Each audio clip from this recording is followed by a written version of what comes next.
Bentrovati al meteo. A poche ore dall'inizio ufficiale dell'autunno, anticiclone in rinforzo con tempo stabile e clima gradevole. La svolta è attesa per domenica con l'arrivo di una perturbazione che porterà pioggia. Nel dettaglio sul Veneto la giornata di venerdì 24 settembre sarà determinata dal bel tempo, con cielo in prevalenza sereno.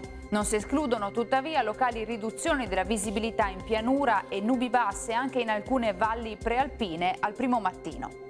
Uno sguardo alle temperature, minime tra 8 e 17 gradi, valori massimi compresi invece tra i 21 e i 25 gradi. Ci spostiamo ora sul Friuli Venezia Giulia, anche qui molte nubi al mattino con qualche foschia, più sole invece con il passare delle ore. Temperature minime tra 12 e 16 gradi, massime sui 22-24 gradi.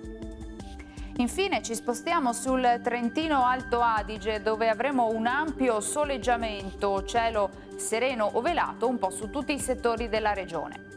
Temperature minime intorno a 11-12 gradi, massime sui 25-26 gradi all'incirca.